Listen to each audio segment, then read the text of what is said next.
Hello folks and welcome back to Medieval Total War. I am Conistip and this is going to be part 28 of my early campaign where I'm playing as Egypt. And welcome back to the next episode after that gigantic clash that I had between myself and the Mongols. Yeah, that took a lot out of me just to record that and to edit that, and that kind of threw my entire week out of whack just because I was up so late recording, and then I had to wake up early the next day to edit. It was just, yeah, the whole thing was a mess. I write my schedules for my weeks on Sundays, and I think I was recording that Sunday night after I had written the schedule, and I had not planned on an episode taking that long.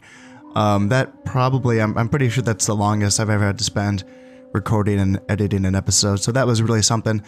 And in some ways, I mean, it was really fun to fight those battles, but it definitely did get a bit tedious at the end there. Now, for this episode, hopefully it's not going to be as crazy. I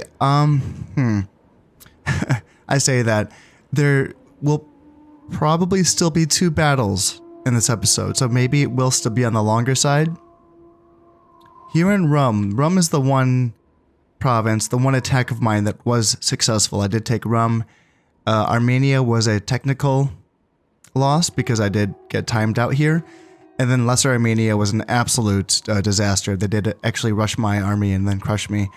And it's very interesting looking back on that, just because the army compositions of the Mongol armies, especially comparing the armies that were in Rum and the armies that were in Lesser Armenia, they felt very similar, but they played very differently, of course. In Rum, the Mongols, they were more standoffish, and they were content more to skirmish and to displace themselves multiple times, and causing me to kind of, follow up on them and try to sort of jockey for position a bit more.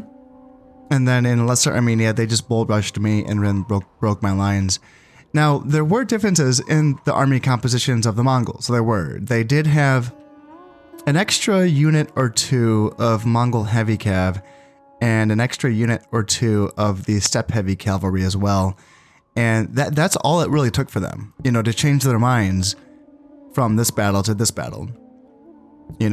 That's really all it took for them to go like, okay, we're going in. We're gonna crush these guys, and they did. They really did wallop me. So for this episode, now just to keep in mind, like, this is for one thing, I'm attacking them because we're at war. They did attack me. They attacked my navies, I believe, was how they initiated the war. So that's like kind of the main reason why we're doing this, but also I'm doing this to experiment with something. I've been wanting to try out my jihads for a while, and I've been wanting to see how much, if any, of an effect there is based on the zeal of the Sardian province for the jihad. So that's the main reason why I'm doing this here. So to achieve my objectives to test this out is I just need 2 provinces to take and then to lose. Now Rum, now that I've taken it, and this counts as taking it, I don't need to take the castle, I believe. I believe if they were to attack me now, which I would imagine they would, they have enough forces here in Trebizond to come on in and push me out of Rum. And then I can just withdraw back to either Edessa or to Arabia. I believe these forces were from Edessa, so yeah. That's the idea there, and I would imagine so. They have enough forces here in Trebizond to where they could attack, and they also have the Khan himself here in Anatolia who can push on into Rum. They have a garrison that can sally out as well, so I would imagine that's what they're going to do. Now, just to continue my attack, now, I don't know really how much I have left here in Antioch that can make an effective push into Lesser Armenia, but I think I should attack just to sort of try to hold these forces in place, I suppose. And then Armenia, I would like to take this. This is the one where I think I have my best chance of taking this one, I think. And I probably have the most available forces here in Arabia, Syria. Yeah. They should be able to take Armenia if I'm maybe a bit more cognizant of the time that I'm spending on this battle. In fact, you know what I could do, just to save myself time and not to have another gigantic battle, is I could send in 5 stacks and they would probably retreat, and then I would achieve my goal there.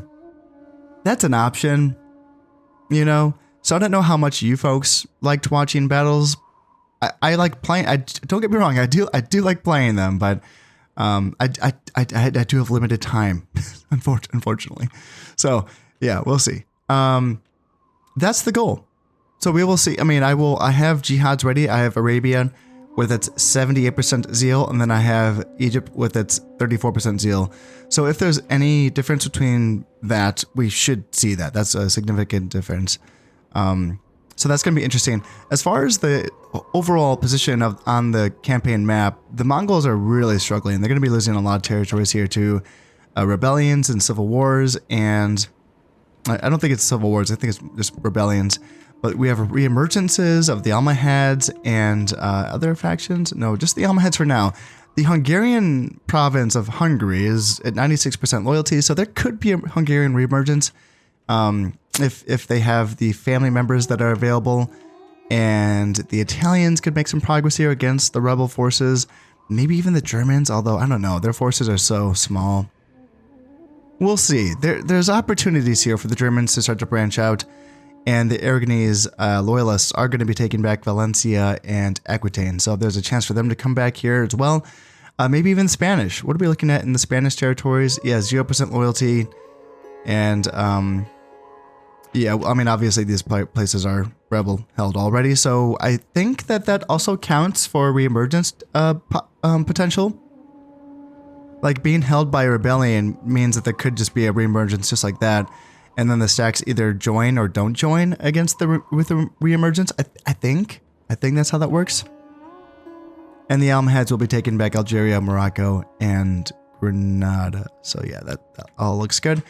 I'm going to have to continue my war against the Mongols. Now I'm not going to continue to put a lot of attention. Like I'm not going to show a lot of this to you folks. I don't think so. I don't think there's any point, honestly.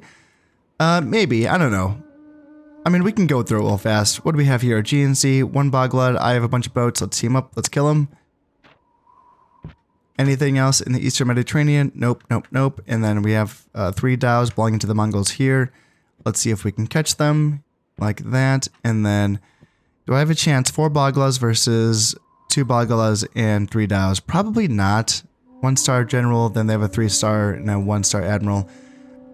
Probably not. I might want to try to get away from this if I can, but they have the dhows, so they could catch me if they wanted to. That could be a bit troublesome. I'm going to try to escape to the central Mediterranean. We'll see. What do we have here? 1 dhow, 2 Boglas, 3 Boglas, 1 dhow. So it's very close. 2-star admiral, 0 stars, 1-star admiral on my own. What do I want to do here? I can attack their 2 Boglas. Hopefully that works out. And I probably want to send this fleet over to the Tyrrhenian Sea to attack this in the next turn. Here we can fight the 1 Bogla with my 2 Boglas. It's a 0-star admiral and 0-star. Okay, good. So we should beat them. Let's see, 1 dhow versus 1 dhow and 1 Bogla. Let's see, 2 stars and 2 stars. Okay, so hopefully if we can catch it, we can beat it. We will see if they run away though. All right, 2 dhows, 1 Bogla versus 1 dhow. We'll see if we can catch it. We're gonna leave that alone for now because that's a lot, and just take the fights that we know we can win. So we will see if we can catch that dhow there. And I think I need to start sending you down so that we can eventually team up on the Straits of Gibraltar. I think. Also, oh, we've given up the Atlantic. Okay, that's kind of an issue, isn't it? But we do have a lot of free boats over here that can team up on. Yeah, so that's what we can do. We have a lot of boats that can team up on the North Atlantic Fleet of the Mongols and the Atlantic Ocean. Yeah, okay. So down here in Skagerrak we have a boom here. Nice. And 2 Boglas. Ooh, 4-star admiral. Goddamn. All right, let's kill these guys. And then yeah, start moving over to get ready to fight these boats. So like what I'm thinking is moving you guess that's 4 boats. I'm trying to like guess. That's probably 4 boats. That's probably 6 boats in total, and that would be 7 of my boats in total. But I have 2 booms. 2 booms and a 2-star admiral and a 2-star admiral. And I haven't seen any booms belonging to the Mongols, so I don't think they've either upgraded their boats up to that high of a tech yet. Let's just move the three fleets in. Let's make sure we can win this. So let's just go here, let's go here, and then let's go here. And make sure we can win that. And then we can concentrate on the Atlantic later on. So that should be fine for my naval actions, I think. And I suppose, you know, should I just move these guys down to the Ionian Sea? I mean, it's a big force, right? So I may as well. I may as well. Yeah. Yeah, that's fine. And let's move you back in. Because they're probably going to catch these guys and kill them. Even though they look like they've escaped, they're not. They're probably going to get caught. So we can team up these 2 fleets together to destroy those fleets. That's going to be the idea. And then I think let's move you over to the African coast so that you can fight those guys next time. And there, that I think looks pretty thorough. All right. So now all that's left is to look at my forces and to see what I'm going to be doing is merging my armies and then bringing back the injured units so that they can be retrained in the respective provinces. I'm losing 10,000 per turn. At the end of the last episode, I must have been tired because I was like, sweet, I'm losing not as much as I was before because I was losing like 13,000 before. And I thought that maybe I cleared up some of my trade lines. No, I have not cleared up my trade lines. I'm not paying for the lives of those men that died. So that's why. Losing 10,000 per turn is not good, but I'm sitting on almost 400,000. So like it's you know, it's going to be okay for now. And we are 4 turns away from having a new counting period for the glorious achievements. So we probably won't get there in this episode, but that's something to keep an eye on. My ruler is 53, Sultan Asali I, and his heir is Prince Al-Adil, 32 years old. Unfortunately, he's a drinker, but by keeping him in a stack with his father, he's not going to be gaining any more bad traits until he actually becomes the Sultan himself. It's only the leaders of the stacks that actually like get more traits. So when you put all of the heirs in a stack, they have the 2 traits that they start with, and that's it. So the bad ones don't get any worse, and the good ones don't get any better. Essentially, is how that works. Yeah. After spending some time assembling my armies, my attempt on Lesser Armenia is looking to be pretty pitiful. My forces that were left in Antioch are just really dilapidated. This force right here is a returned force of captured soldiers, so I can't use any of them. And putting together troops from Antioch and Edessa, I am going to make an attempt on Lesser Armenia just to sort of hold them in place. I don't think I'm going to be able to take it. But Armenia is looking pretty good. The forces that I had left in Syria were still formidable, so they should be able to take Armenia, unless of course we do run out of time again, but maybe I can try to be a bit more aggressive in this battle to see if I can sort of reverse the results there. And that should be good. Oh yeah, I need a general for the battle in Armenia. I can't remember, did my old general in this battle, did he fall? I remember in this battle it was a camel, it was a Berber warrior general, and or no, Bedouin camel warriors. That's what it was. But yeah, did he fall in battle or what? Is he? What is it? Is it him? Or no? He must have died. Because yeah, there would have been like a captured trait on the general if he had been captured and ransomed back. In any case, I need a new general, so I have options. I have some guys down here. I have a 4-star. He's a bit questionable, Badis al-Labi. 4 stars is good, but affable. This man's ability is to put everyone at ease in his presence, inspire loyalty and hard work in all who know him. Wait, that's the one? Oh yeah, that's +1, +3 acumen, +30 happiness. That's not the one, I meant this one. Unhinged Loon. Convinced that he has been made pregnant by an elephant, this man inspires nothing except pity and contempt in equal measures among his followers. -3 morale and -30 happiness.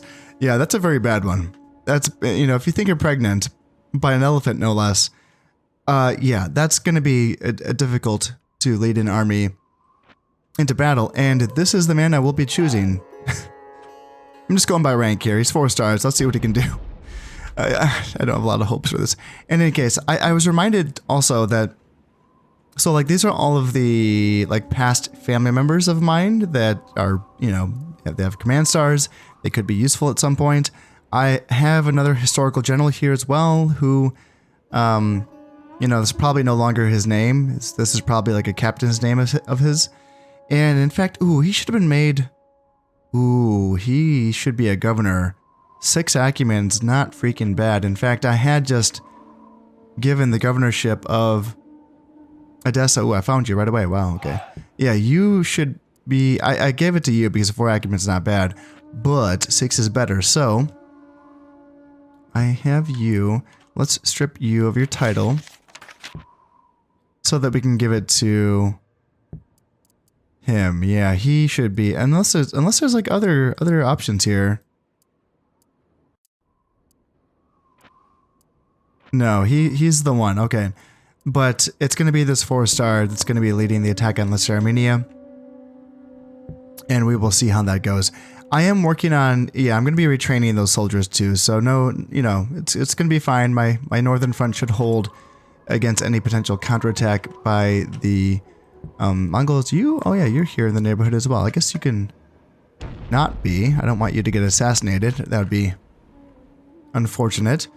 But yeah, I think we're all set and ready to go here. So let's just kind of drop a save. And let's jump on into this. Let's see if we're going to have another just massive monumental turn here, or if this is going to go by a bit faster. We will see. Okay, so they're going to be reinforcing Armenia, it looks like. And yes, the Golden Horde is going to be retreating here in Pomerania. And this is going to be the fight in... Yeah, okay, they reinforced hard here in Armenia. Okay. They have a 5-star versus my 1, 2, 3, 4, 5, 6, 7-star. Amir al-Ikshid is going to be the guy that's leading that Saracen infantry. Not ideal, but he is a good leader. And yeah, they brought in some reinforcements. So that's going to make things a bit trickier. As far as the first wave goes, 5 handgunners...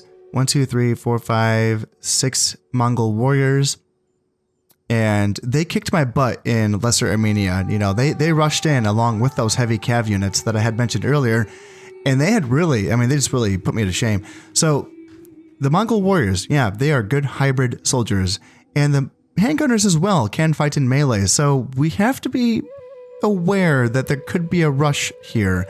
The fact that they have 2 Mongol heavy cav, one is the general, then one... Oh no, this is Khwarezmian cav. That's not heavy cav. Yeah, that's Khwarezmian. Still decent, but I have my own Khwarezmians.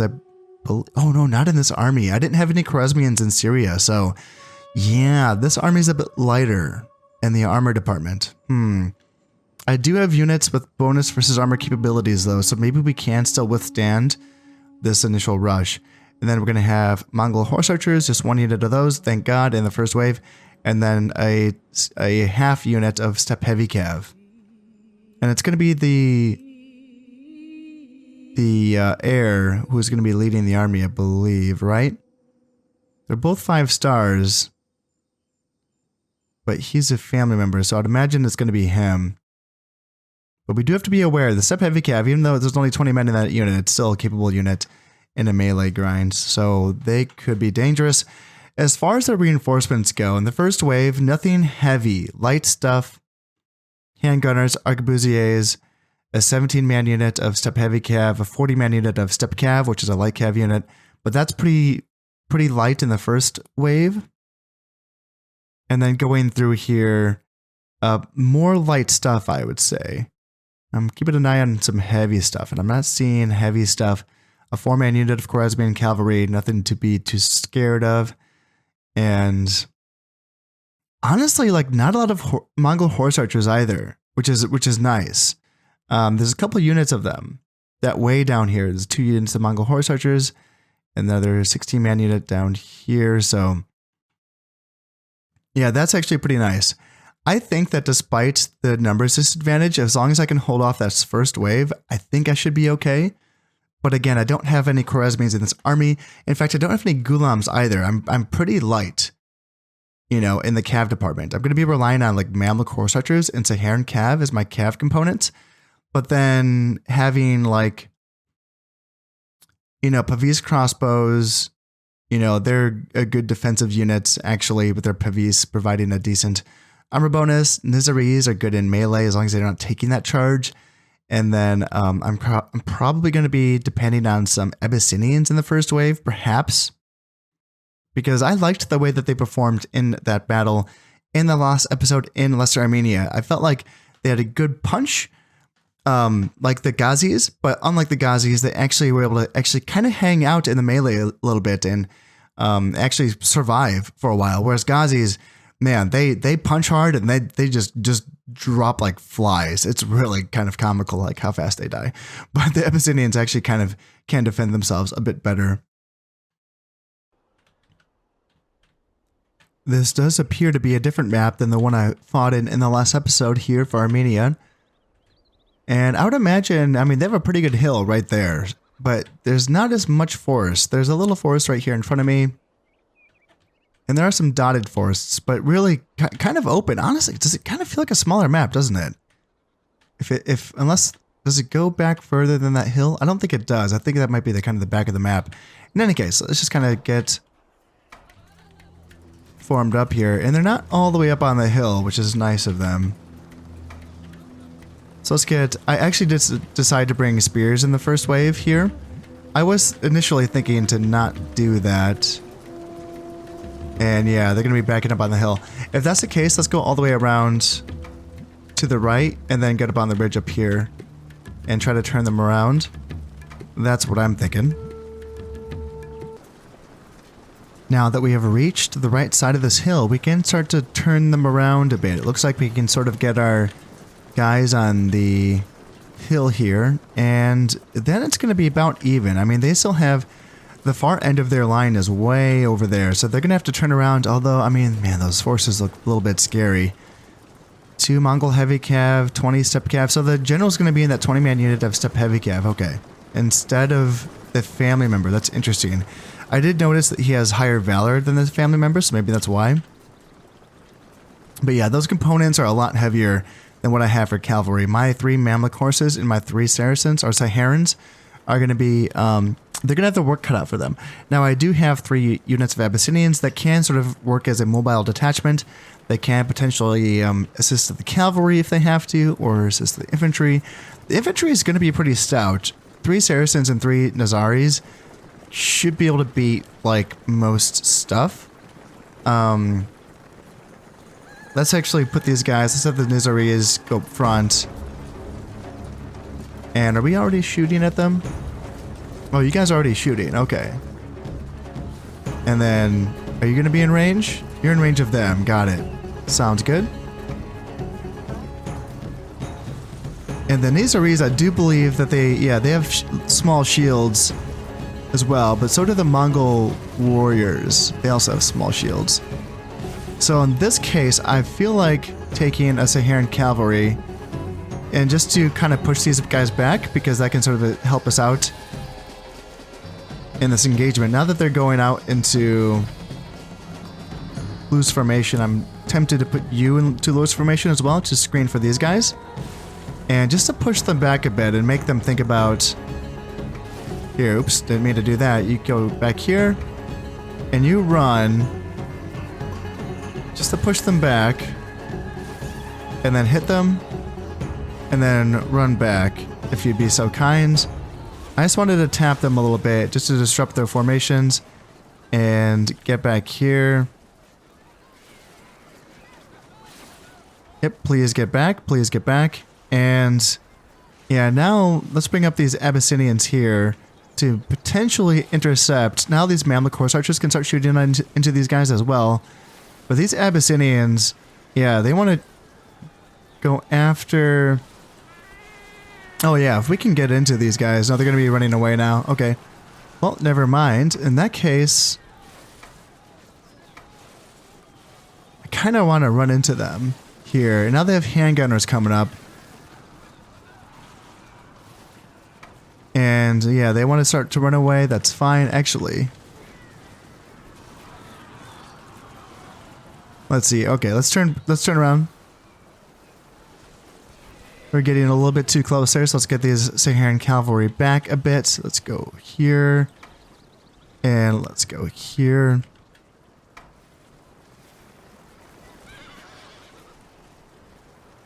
Okay, I think that was a decent first little engagement there. And in case you're wondering like why I don't put all of my guys automatically on loose formation, just because it's more about the economy of space, because when you can concentrate your fire by having more guys in the same area, you can sort of win these 2v1s and 3v1s, whereas when you put you guys all out in a loose formation, it's really hard for them to concentrate their fire. It's one of those things, like you want to have guys in loose formation when you're losing the skirmish engagement, typically, right?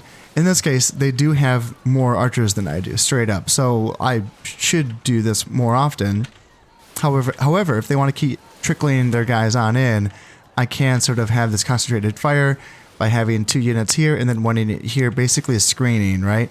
And that's, like, these guys are shooting at them, the ones in loose formation. They've lost 5 men.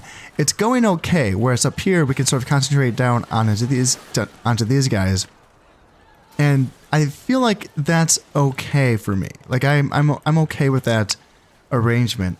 What I can do is bring up the horses, because those Mamluk horse archers can also help turn the tide of this skirmish engagement as well. And the Saharans can continue to apply pressure. What do we have? A ballistas up there. And yeah, they have like 2 handgunners that are just way out of position as well. Man, my Nizaris are already out of ammo. So, with that being the case, let's go back into Saharans up front. And let's get ready to push. You guys can go into close formation. And how much fire are the Cav taking? It sounds like they're taking a bit of fire. So let's actually go back. Yeah, they took some shots. They do have the hill. I have to remind myself of that. I kind of didn't think I was going to be that exposed, but I did lose a fair few horses, and that's unfortunate. That was losses that I didn't need to take there. But let's push forward now. Ooh, nope. I have to remember the Nizaris are impetuous, so I have to watch out for that.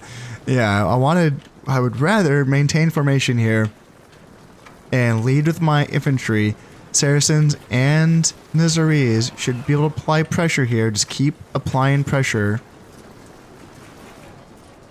with those units.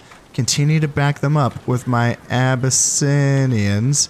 And then now with the infantry forward and kind of drawing the firepower of those archers, now we can bring that cav up a little bit. And just continue to try to gain position here. Okay, now they have the cav coming in, so I want my guys to halt and try to get into position here. Try to form a line. Again, I kind of messed that up because I told them to halt while they were in mid charge, but this is what we got. So let's try to do this. And are we shooting on into the Mongol heavy cav? It looks like one of my units is... You are shooting into them, I suppose. Let's see. I kind of want to bring my Abyssinians up here. And let's try to fix my formation. Now that we have a little bit of time here, let's try to fix this up. And then bring my general back around here. And are they going to be charging on in? See, it keeps on looking like they want to charge on in. Well, I'm reforming ranks, which is very smart of them. That's how you do things. But are we going to brace just in time? We might brace just in time. And Nizaris, if you want to be impetuous, charge on into them. Yeah, do that. Do that instead if you want to be impetuous. And let's get these Nizaris up here. And then these Nizaris, let's see, you screen here, and then you go here. And now, you guys, go here. And now, let's bring Cav up here. and start thinking about getting some rear shots in. And so Nizari is tacking on in. You go into those Mongol heavy cav. You go into the Mongol heavy cav. And then actually you go on into here. And then you start pushing off. I want the Saharan cav to start pushing off these ranged units so that my Mamluks can not get shot, basically. So now we should get a rear charge here. Get a rear charge here, or a flanking charge here. And this is bunched up. I don't like this. So let's back up here. Leave these Abyssinians in to fight. And then you guys charge on in there. And do I need to send my general in? I kind of feel like my front line's a little bit thin there as well. So my Saharans are charging guys down. And I think that I need to bring my Mamluks over here to start getting rear charges. They are hybrid units. They can fight like this. We have some step heavy cav coming in. Okay. Can we actually turn our fire here and then go here? And then Abyssinians here, come up. And how are we doing? So Saharan cav here got wiped out by Mongol warriors. It's pretty crazy, but yeah, they are good units. And so now let's charge into the rear of those Mongol heavy cav there and charge in the rear here. Ooh, Mongol horse archers are charging down. You come back up here and then you get a rear charge here. So we have them wrapped up in a lot of the ways that we want to have them wrapped up. So that is good. Now we have, rear charges in. You would think that this position would break, but yeah, they're holding very strong. They do have a good general. And let's see, my Saharan are fighting their Mongol horse archers. Let's help out here. Let's make sure they don't rear charge my guys here. Maybe we can break them. We will see. They are sending their handgunners in as well. And yeah, that's a tough fight. Man, these Mongol heavy cav, gosh darn, there's still 22 left of them.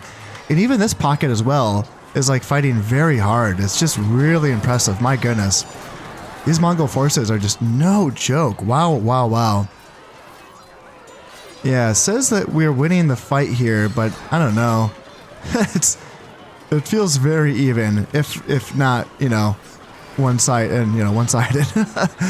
All right, so we broke this pocket finally. Let's send Abyssinians up here to help out against Mongol warriors. Saracens can help out against this blob, and then what is left? You Abyssinians, you come up here to help out as well against those Mongol warriors. And then that looks good.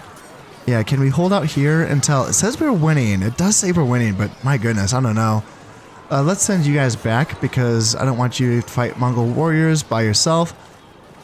And it looks like we finally cleaned that up. So let's screen here because they're going to send Mongol warriors in. So let's get infantry to fight them instead of my cav. Like that. Now we have Abyssinians that are helping out against these handgunners. Is that going to help us win finally? Let's send my Saharans. Let's try to get them out of there. And yep, there's Arias. Come on and help out. And then screen here and then screen here. Who are we still fighting? Is there still like there's still four Mongol heavy cav still fighting there. My goodness, that's just crazy. That's just so wild. All right, they're sending the Mongol horse archers into the fight. And gosh, can I get my Abyssinians over there in time? And what do you guys do? Are you guys running? What are you doing? Are you chasing something? I'm not really sure. They were chasing. Sorry I yelled at you guys. Try to assist this fight. Try to assist here and assist there. And did we finally break them, or are we getting broken? Okay, we're getting guys broken, but our Abyssinians are coming on in. Can they get in there? Can we save this? Let's see here. Abyssinians and Mamluk horse archers. Yeah, let's try to get my Saracens in as well. And you guys come in as well. And then, let's see, Nizaris. My general's still here. Yeah, being so close to their edge of the field is really tough for us because they're going to be receiving a lot of reinforcements. And their general's here. Yeah, their general is in this fight. And I feel like I should pile in to try to kill him. But at the same time, we have all of this coming down. Oh, yeah, that's tough. That's so tough. I feel like if anything, I should start getting my general back. Because if this goes poorly, then we're going to get overrun. Gosh, he hasn't lost a single man. He still has 20 men in his unit. My goodness. Oh, man. Yeah, we're starting to break. They're breaking us here. Alright, let's just get back then. Yep, let's just send all of the guys back if we can. And try to save whatever forces I have left here. Have you guys start running. And let's set my reinforcement, my rally point for, yeah, back here essentially, just wherever's closest, so we can start bringing guys on in, because we're gonna need help with this counter push, and hopefully I can save my general. That's gonna be the main thing here. Casualties are in their favor, but it was a bloody one. You know, I think that we technically won that first fight against their first wave. And then, oh, my embassy. No, you guys didn't get the orders. Okay, yeah, you guys try to get back. Yeah, all guys try to get back. They're not exactly pursuing, are they? Yeah, that's interesting. They're not exactly pursuing. I wonder if they're retreating. This is interesting. They are bringing on reinforcements, but they're also like, yeah, they're kind of being weird. It's making me think. Yeah, we'll see. I still have more than 3/4 of the battle remaining, but I'm glad that they're letting us get some of my remaining strength away, and they're letting me get my general away, which is very important. Now, I had decided to leave my Saracen infantry, including my general, on the field, and I just had them post up here in this forest on this little hill here and wait for reinforcements. And it was looking for a while like we were safe, but then the Mongols started to push down the hill, and I'm starting to wonder if they're going to be making some aggressive moves here. But these are very light forces. Slav javelin men, handgunners, arquebusiers, Slav warriors. Very light indeed, but still that steppe heavy cav just, man, 20, man, he didn't lose a single man. That's just wild. Yeah, there's some Mongol warriors up there as well, and a couple units of archers, so not nothing. And it looks like they are giving us some time to get ourselves situated here, but again, the quality of my own army is not getting great as well. It is, yeah, it's going to be a little bit rough, but we can see what we can make happen here. And it looks like they're sort of moving towards the avenue that I was intending to attack from, which is also interesting. We might end up kind of fighting more closer to this area, but we will have to see.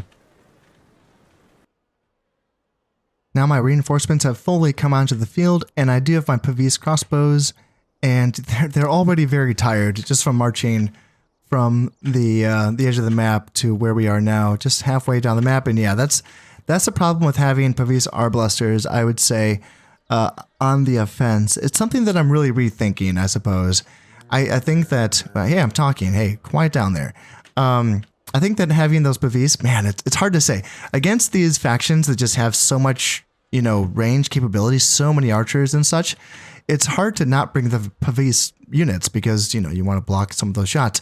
But man, heavy unit being very tired, and, you know, right now they are quite tired because they have been resting for a minute, but like it's going to go back to very tired, right, by the time that we get to, you know, here. So it's something that I've been trying to rethink. Like, maybe Pavis units should just be for defense. Like, they maybe should, yeah, that might be the case.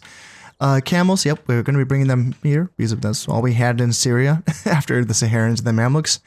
And against all of this light stuff, I mean, yeah, they don't do well against infantry, but maybe they can finally kill that frickin' general. Maybe 3 units of camels versus 20 steppe heavy cav. We will see.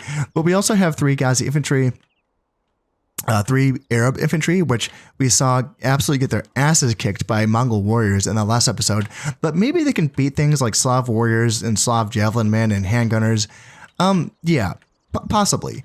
And then I kept the Saracens. We still have some spears here, so that feels good.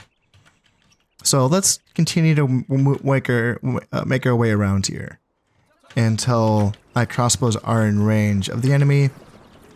Arab infantry can back up my camels and my crossbows. Ghazis can kind of be like the Abyssinians, where they're kind of in between. And then, yeah, spears are going to be spears are going to be sort of here-ish. And the general, I think we want them right behind the spears. Oh, and they're going to be sending their Mongol warriors right on in. Okay, let's send my camels on in. Maybe we can drive them back. Okay, they just wanted to attack my crossbows. So let's send them here. And okay, they really want to attack my crossbows. They don't want to fight my camels. That's kind of funny. I feel like my camels aren't that good against them. So let's go back here. And do they just want to rush right back in? I mean, they're going to be taking point blank shots from crossbows. They're down to 47 men. And I mean, honestly, we can just keep doing this. Just keep... God, that's kind of funny. They're just going right back in as soon as my Mongols pull back. Are you guys in range of them? Yes, you are. And... yeah, they're losing guy. They're not... man, those volleys of crossbows, they're not the same as volleys from Arblasters, are they? You know, Arblasters really tear units apart. Yep, there we go. Let's just get back with my camels. And yeah, handgunners, Slav warriors, Slav javelins, archers. Yeah, some archers up there as well. So the crossbows with their reduced rate of fire, you know, they're not going to be like this. I don't know if they're going to beat this ranged army, but yeah, there we go. Can we get these guys? Here we go. Fight them. Now watch, like, will they actually beat my camels? I kind of wonder. It says they're losing. Maybe send another unit of camels just to make sure. I mean, I haven't lost a single camel yet, so that might be okay. Now they're sending handgunners on in. Interesting. Well, let's send some Arab infantry so that they can... now handgunners are going to start shooting? No, they're not going to start shooting. All right. And crossbows, are you in range of stuff? Let's get you up so that you can start shooting here. And yeah, now the handgunners are starting to shoot on in.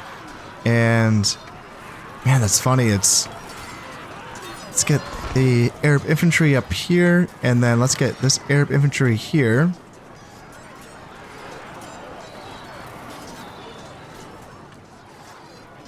Now, Arab infantry can crash down into these Slav warriors from the high ground, and that should be pretty good. Now, unfortunately, these Arab infantry are going to be fighting uphill. Well, let's charge them on in here, and these crossbows should be able to shoot into the rear of those handgunners. And yeah, this position is, they're really fighting hard, aren't they?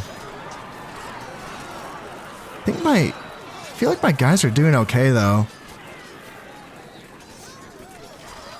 Yeah, we should be able to cut through them. My Arab infantry seem to be doing okay.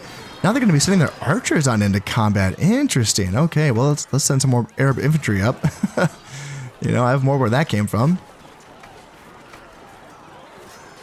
And my crossbows are pretty blocked up right now. They're not going to be too effective, but these units are able to shoot on in, I think. Maybe. And are we going to break this unit, though? There's still 12 Mongol warriors fighting, and some Slav warriors. Finally, they broke. Okay, alright. So let's try to get these units back.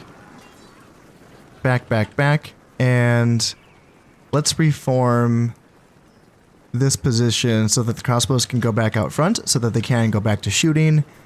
And let's have my Arab infantry go back to being in support.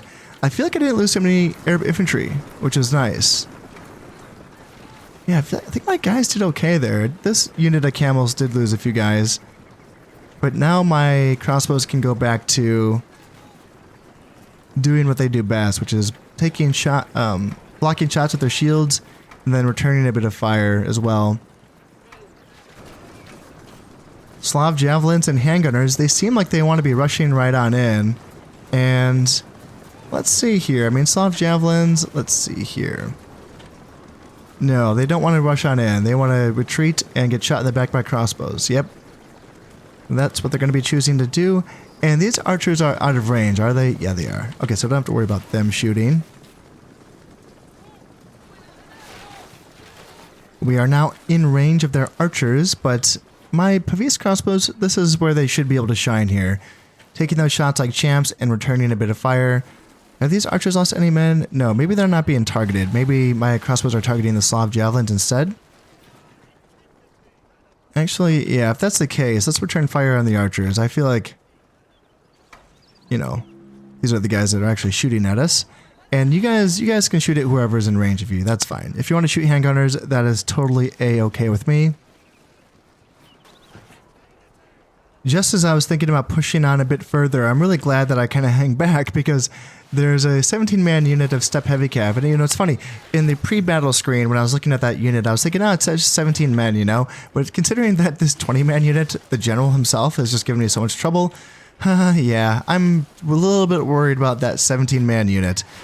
Oh, dear. I have, like, nothing heavy enough to just go head-to-head against that. I just have to hope that a combination of camels plus Ghazi infantry can sort of... And Saracens. Saracens can help out as well. But hopefully, yeah, those 3 unit types can help out there. And hopefully, also, we can sort of draw them into a charge. If they want to do this and just charge on into us, yes, do this. Do this. Oh, perfect. Yes, keep doing what you're doing. Charge on into us, unsupported. This is exactly... I was just going to say, like, this is the only way that I can beat them. And, yeah, they're about to oblige. No, don't turn around. Oh, well, I mean, we can get some rear shots into them, right? How have they not taken a single casualty, though? They just charged into crossbows, and we didn't get any of them?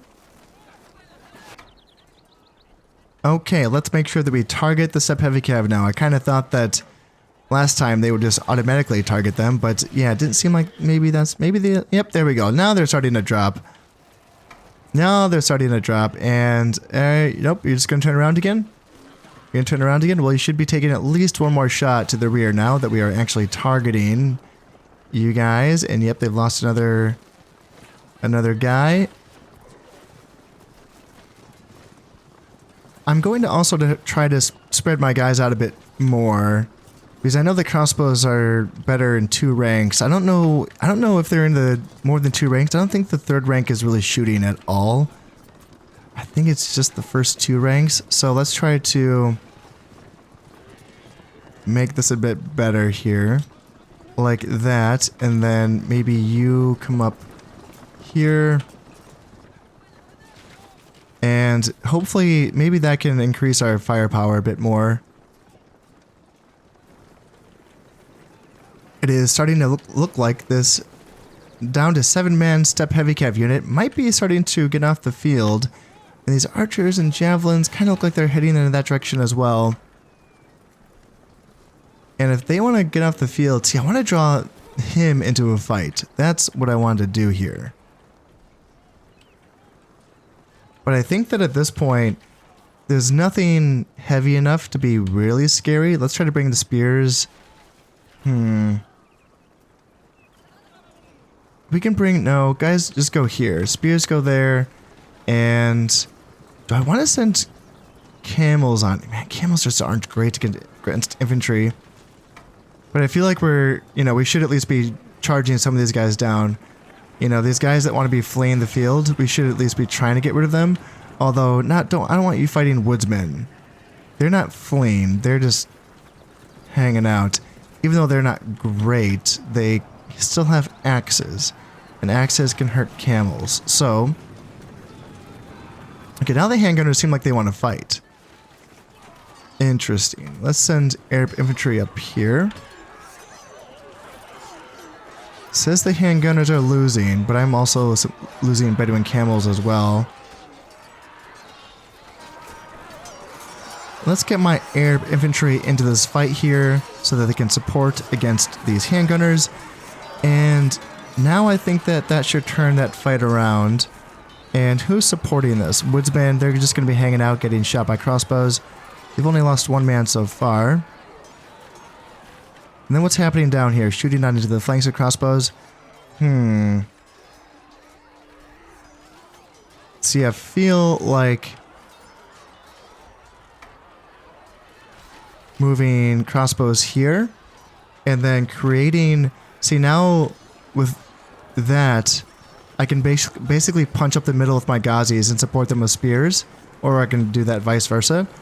Because I don't want to cut my crossbow's line of vision out. That's kind of what I'm afraid of. Let's see. Let's continue to support this fight because I feel like they're bringing more guys on in. So let's bring more air infantry up over here and then here. And then I might need to bring... Let's see, I don't want to block my crossbow's line of sight. I don't want to do that. Let's bring more guys up here so that we can maybe attack downhill into them. I kind of like that idea a bit more. So my camels, yeah, they finally did break and they're running away. Arab infantry, they seems like they're still fighting well. And we're bringing on more Arab infantry here so they can come on in. And then, yeah, we get you guys up there. So, yeah, let's see how they do up against woodsmen. That should go okay. And now let's push with my spears and then follow up with my Ghazis here to just push this section off. And crossbows in this direction can kind of like hang back, but definitely stay in the fight. A general can move up as well. Unless, where are you? Okay, yeah, you're right here. Alright, let's try to send you up here and then you up here. I just don't want to block my crossbows. In fact, I probably already am blocking them. So, yeah, Arab infantry, they're fighting hard, but I want to try to flank this if I can. You guys can start running if you'd be so kind. And I might want to get more camels up here as well. And here comes some steppe cavalry, not the steppe heavy cav. Just some light cav, but still. So what I'm thinking is screen with my Saracens and then send Ghazis into the flank. That's kind of what I'm thinking. So let's get you guys going down into wedge formation. And then you guys can push into the handgunners here. You guys can push here. And then you guys can go here and get ready to screen. Arab infantry come onto the flank here and flank here. Downhill charge on into this unit. Break them. And that looks good. Yep. Break here. Go, go, go. And that's a pretty good break. But I'm still keeping my eyes on those steppe heavy cav. And I want Ghazis here. And here. No, you guys charge into the flank. And then you go here. I just want to keep an eye on the steppe heavy cav. Yeah, you guys get a charge on in. And then Pavis crossbows. I want to reposition you so that you can get shots somehow, somewhere. And are you guys shooting into something?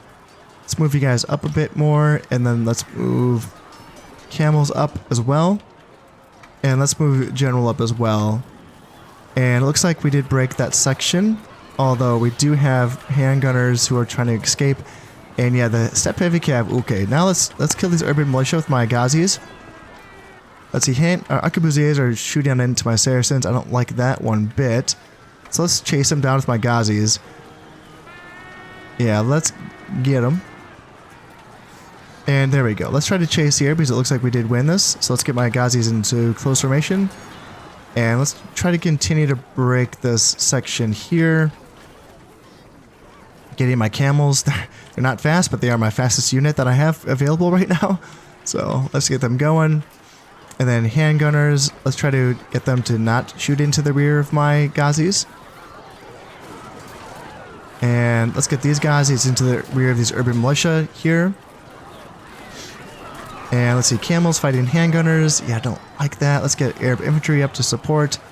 And then you guys go as well. Go, go, go. Go, go, go. And here comes the steppe heavy cav. Alright, now that my camels are like really weakened, yeah, now they're charging on in. So, can we beat the steppe heavy cav? I do have Ghazis that are available to like help out here. So let's try to get them. Okay, then they backed off. Yeah, they're being really cagey with their general, being very smart. Can we head them off somehow? Let's see, Pavis crossbows, just go here. And then you guys continue to push, push, push, push, push, push. General, stay up, stay online. And Pavis crossbows just continue to be in a place where you can support potentially. Here and then here. And then, yeah, the general is fighting on in. Let's see, can we get Ghazis into the flank? It's going to be an uphill charge, so it's not great. Ghazis versus archers, also not a great fight because, you know, we will win that, but still, it's not a great fight just because Our Ghazis just take casualties from anything. Alright, you need to get into the flank of this general here.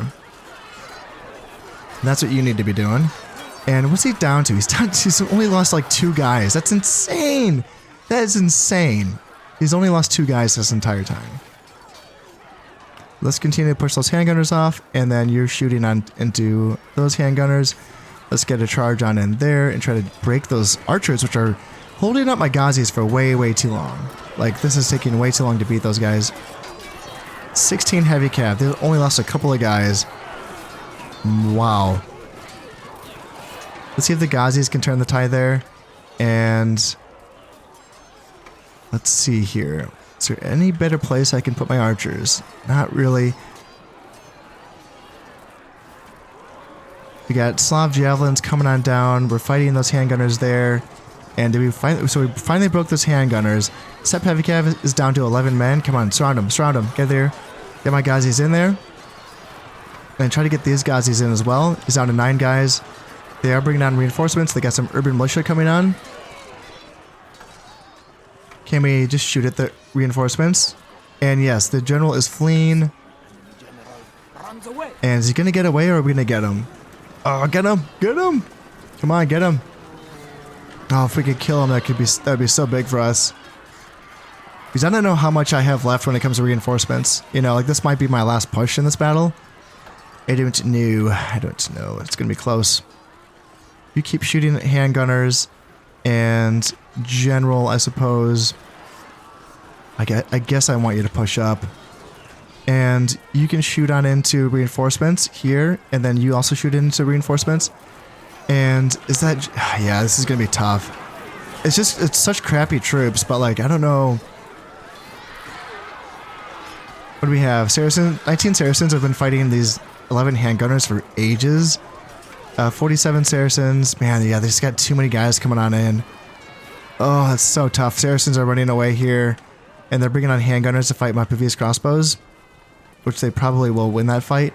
My general's coming on in here, but yeah, they have so many guys coming on in. This poured on in. And I think their general got away, didn't he?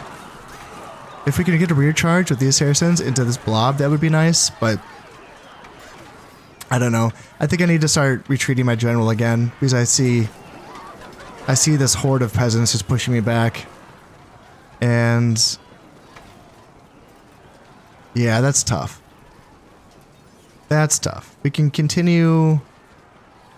Yeah, I think I need to fall back with these Pavis crossbows here, and I want these guys to continue shooting on in. If we can just break these units, you know? Break these urban militia. I have a few Saracens and Ghazis that are still fighting, just holding back these peasants. And up here, we have some Saracens still fighting. Up here, yeah, they're a bit too entrenched to withdraw them. And did we finally get pushed back here? So Woodsmen are marching quickly, so it looks like they're like kind of retreating in a way. Man, these guys, I have a 1-man unit of Ghazis that's still fighting. He just rushed on it. Look at that. He just rushed on it. He's like, I'm not done yet. And this one Arab infantryman as well is still like chasing off 24 Woodsmen. That's crazy. Yeah, this urban militia got into my Pavis crossbows. I think I have to continue to withdraw with my general. And then I think I need to withdraw with those Pavis crossbows as well. Yeah, it says those urban militia are winning easily against my Pavis crossbows. It's going to be tough running away with... Yeah, they're totally exhausted. That's the problem with Pavis units, right? On the attack, like they're just having a real struggle getting across the map here. Okay, yikes. There are Mongol forces that are chasing me this time. And that's not great. Let's get my Arbalesters lined up here. I don't have all of my units that are set up. My general's running away. Oh, he's just so tired. Oh, disheartened by constant retreat. Oh, that's bad. That's bad. Let's see. I have some Naphthas here. And I have some urban militia as well. And I have some Wahid foot soldiers. Arbalesters can start shooting on into... who's more of a threat. The handgunners, let's shoot the handgunners. And yeah, hopefully I can get my general back. My goodness, that would... Yeah, he's just, if a unit retreats too often or is getting chased closely from behind, then they will just break. And it seems like that's just what happened to him. That's just, yeah, that's unfortunate. That's unfortunate. He is running away. So far, he's not taking anyone with him, so that's good. Naphtha's with a hill, with a height advantage. It seems like the Mongols are backing off now that my reinforcements are coming on in. So that's good. Yeah, losing him, that's too bad, though. That's too bad. Now I have less than a quarter of the battle timer remaining, and I finally have my full army on. It's a pretty scruffy army at that. I got some Wahid soldiers and some Naphtha throwers. And I got some urban militia and some arbalesters here, and then I have desert archers and some Mamluk handgunners as well. So pretty scruffy indeed. But yeah, and the Mongols, what exactly are they doing? Like, what's their... Yeah, it's interesting what they're doing. So, okay, so they're attacking me. So maybe I should just hang out up here then. At first I saw all of these elements and I was going to move over here, but now I'm thinking, where exactly? I guess this is this is slightly higher, isn't it? So if I get up here, maybe that is what I want?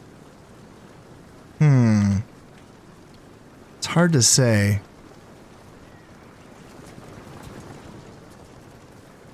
Who's chasing me? I got archers up here, arquebusiers, handgunners.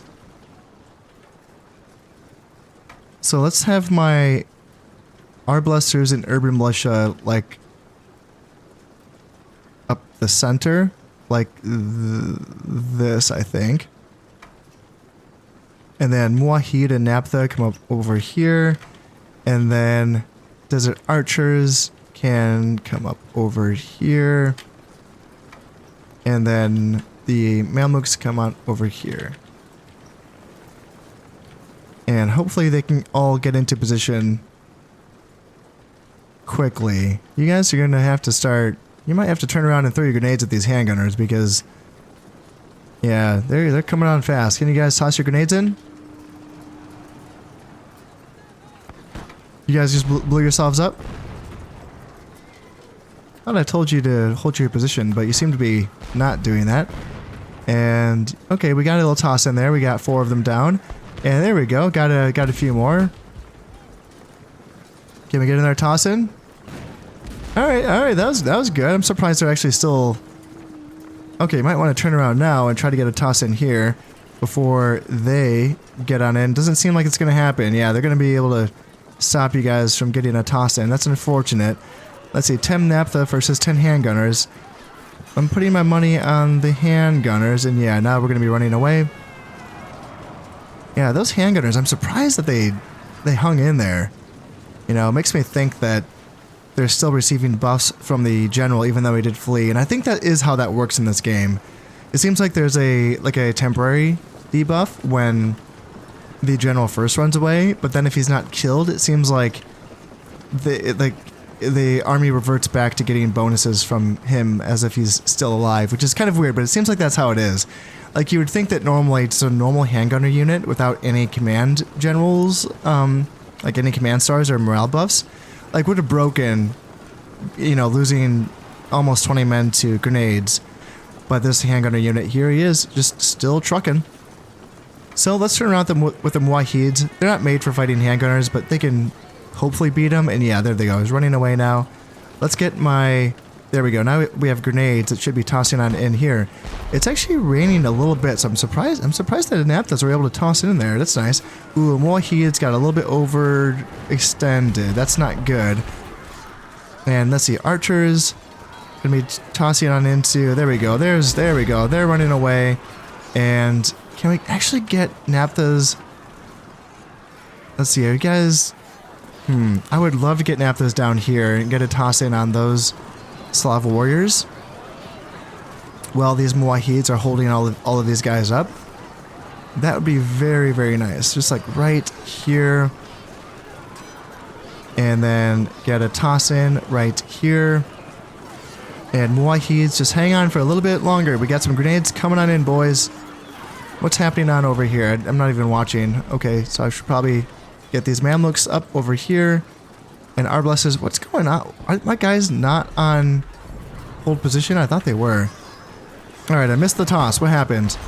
We blew our own guys up? Looks like we blew our own guys up. Good job, Naphtha throwers. Oh dear. Yeah, I don't know if that worked out. Let's get these Naphthas up here. Because it looks like these guys are going to get cut down. And we have Urban Militia. Urban Militia versus Slav Warriors. So hopefully these guys can toss their grenades on in. Let's get some Naphtha, or let's get some Urban Militia down here as well. And they can charge on into these Slav Warriors. And yeah, these guys are just advancing through the grenades. Like, my goodness, they are just... Let's try to get these guys back if we can. Okay, so they got back. They got back. They're running away. And let's charge in with the Muwahids here, and then here, and then here. And then what happened over on this side? We just got some advancing dudes over here. You guys are on hold position, I thought. Is everyone on hold position? Go over here. And peasants, archers. And we can get Naphthas back on in. Yep, this would be perfect if you could throw your grenades on into here. Do you still have ammo? Yes, you do. You could come on over here as well. So we might be able to beat that blob. It'd be nice if we had some cavalry that could chase down archers, but we don't have any of that available. And what's going to happen on over here? Archers. So we definitely want our... Let's see, where's our desert archers? Where are you guys? You guys come over here and try to fight off their archers. And did we get another toss in? I might have missed it, but maybe not. And you guys are out of ammo, so let's just get you guys back. And then are you out of ammo? Not quite. You at least have one more toss left. But I don't want to throw it in now. Let's try to get you on over here if I can. Because we should be able to beat this with my actual soldiers here. And up here though, let's see. I might need to hold those archers up with my 4 or 6 Naphtha. And then try to get like you guys like right here perhaps. And get a toss into the flank of those archers. Maybe is what I have to do. Let's get some more urban militia down here. And Slav javelins, arquebusiers. Ooh, peasants just walked right. What the hell is going on? Are you guys shooting at the peasants? Oh, they're running away. Okay. Sorry, I blew up. Okay. So let's try to get on over here and try to spread you guys out so that you're not in the way of the arbalesters. And we can duel those archers over there. And then you guys can get a toss in to those archers there. We have 2 Naphthas that are fighting in melee against those archers. Let's see if we can blow those archers up. And we blew them up, but they're still fighting. We got 1 Naphtha left, and you still have... There's another volley. Took off all of those archers. Yeah, we did it. We got rid of the archers. And who are we even fighting here? Okay, 13 handgunners. We finally beat them. Ooh, okay. Urban Militia getting a little bit overzealous here. We may as well just keep pushing. There's not a lot of time left in this battle, so we may as well just kind of push with the time that we have and just keep pushing. You don't have to do any. You've already done enough. You can, yeah, go back. And yeah, these 12 urban militia, they're being very, very ambitious. You guys can rush in to try to help out. Yeah, they're running away now. Maybe come back over here. And do you still have ammo left? You do. These peasants keep thinking they're going to be... Let's blast them with my Mamluk handgunners. And yeah, we can keep dueling these archers with my arbalesters. And we may as well go back. We're not going to catch these handgunners, so we may as well go back here and then here. Yeah, we don't have a lot of time left, but we can keep shooting at these arquebusiers. And then I don't even want to... Do I even have any more reinforcements I can bring on?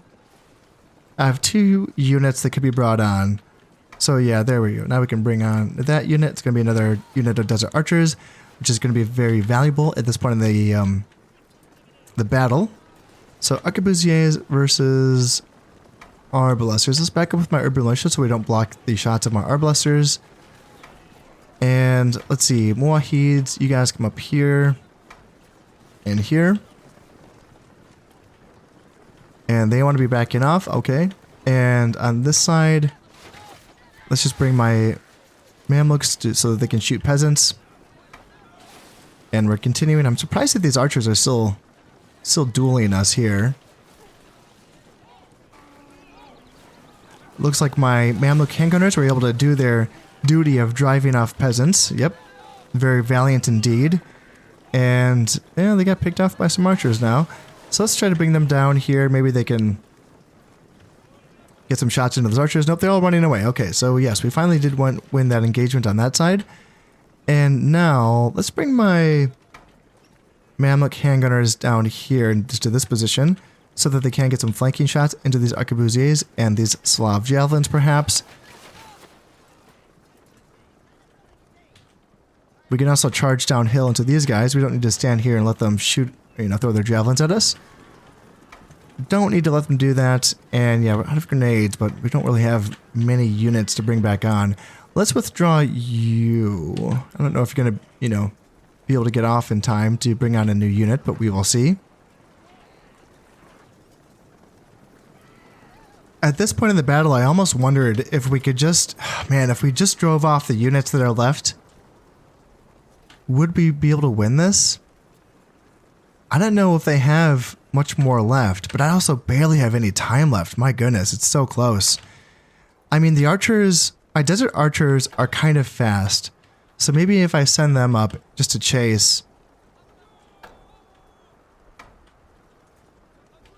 And I don't know, maybe we'll see. Just drive off the remaining Mongol units and maybe we can win this battle, but there's just so little time left. I kind of doubt it. Oh, I didn't see the Mongol horse archers. No, okay, that's not good. Muwahid foot soldiers, at least they're up front so that they can maybe chase the Mongol horse archers. And then over here, my desert archers can fight arquebusiers. My desert archers, will we win this? It's evenly matched. Desert archers do have better combat stats than regular archers, but like not by much. They have a small shield and they have better morale. And now it says the arquebusiers are winning easily. Yeah, that's not fair. Oh well. And how are the Muwahids doing? Yeah, they got driven off by the Mongol horse archers, and it seems like there are more Mongol forces. So that was kind of a wasted attempt. It was an attempt though. I wanted to see if I could, pull something off here. And at least we are going to be able. At least we're getting rid of more arquebusiers. We might be turning the tide here. We might be able to beat that unit. And hey, any less units that I have to face in the upcoming battle will be nice. And man, they drove us off. Oh man. Okay, never mind. And they're exhausted. How are they already exhausted? They just came out of the field, didn't they? I mean, I guess shooting, they've been shooting their bows this entire time, so that's why they're tired. And let's see, 17 arquebusiers.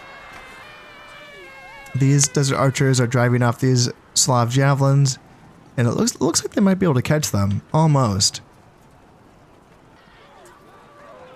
Yeah, we were able to catch some of them, so we were able to drive them off. Yeah, keep chasing them. The battle's almost over. If we can just get a couple volleys into these horse archers, I would like that. Yeah, shoot the horse archers. Shoot the horse archers, please, and thank you. Yes, are you shooting them? Mamluk handgunners, are you shooting them? I mean, you should be doing rotating fire. Why aren't you doing rotating fire? Yeah, let's just get you back. And yeah, that was weird. I feel like I've seen gunners do the whole rotating fire thing a bit better than that. And yeah, now they're going to be getting charged by Slav javelins. Or Slav warriors. And we should be able to shoot on into these Mongol warriors here and then here. And then you may as well turn around and fight these Slav warriors.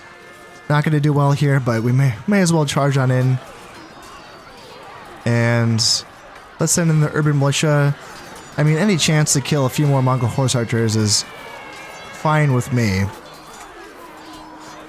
Yeah, they're down to 30 men. And yep. Mamluks are hanging on faster than, or longer than I thought. Yeah, they're losing, but with their height advantage, they actually did, you know, do okay against those Slav warriors. And now the Mongol horse archers, they're down to 22 men. They're fighting urban militia. We will see how long they hold out. Do I have another unit of urban militia? No, I got Muwahid's way over here. Yeah, this is, I will take this. Yeah, getting a Mongol horse archer unit down to 10 men. Yes, I will take that. And this Mongol horse archer as well. Oops, and that is going to be it. So I did lose the battle, but I did, let's see, I killed 1964. I lost 1795. So yeah, very, very close there. I did capture 307. So what do I want to do with that? I think I want to let them ransom those men back if they can. I'm losing 10,000 florins per turn, so any boost to my economy I guess I will take. So yeah, I will allow them to see if they can afford them. And I kind of imagine they will. Now this is going to be a winter battle. Interesting. We didn't get any winter battles in the last episode. I don't know why, because it's my understanding that if you fight more than one battle per turn, and it's going to be in the Northern Hemisphere, it ends up being a winter battle. I just assumed in the last episode that these provinces didn't count as being in the Northern Hemisphere. I mean, not Northern Hemisphere, I mean like the northern part of the map. But this is looking like it's going to be winter. You know what? I don't think this is correct. I think sometimes it shows this, but it's not going to be correct. I think. That's kind of my guess here. Now, as to be expected, yeah, they outnumber me, and I don't have a good army. I have a 4-star guy with, he's an unhinged loon, and they have a 5-star Lord Chinggis. They have 4 horse archers in their starting army. They have a steppe cav unit. They have a Khwarezmian cavalry. Their general himself is only 6 men left in his unit. And then a trebuchet, a ballista, and then 4 Mongol warriors and 2 handgunners. So overall, competent army for sure. The horse archers will be annoying, but I have to make sure that I can stop the charge of the Mongol warriors and the Khwarezmians. First and foremost, I have to make sure that I can survive any potential onslaught before I try to push forward. Well, I did pick fine weather, and it's already downpouring. That's okay. I mean, they also have a lot of archers, so it's going to be affecting them maybe as much as maybe even more than it will be affecting me. Now, this is a cool map. This is going to be a lesser Armenia, and we will be fighting by the shore here. Mostly wide open, a good hill here that I could use. I'm thinking about this hill, but I'm also thinking about this. This is a little town here, and against an all-cav army with a little, I mean, there's a little high ground here that I could potentially hold as well, with a little forest action to maybe help shield against arrow fire, and maybe trap up the enemy heavy cav in the town. I kind of like that idea. But let's just get started up here, and let's kind of see how things play out. So they're going to be right there. So let's just immediately go here, and then here. And as I mentioned before, this is a scruffy army. Yeah, this is pretty scruffy. Pavis crossbows, Khwarezmians, and then Nubians, not Saracens, but Nubians for my spear element, backed up by desert archers. And then I have camels is going to be my only killing element really in the army.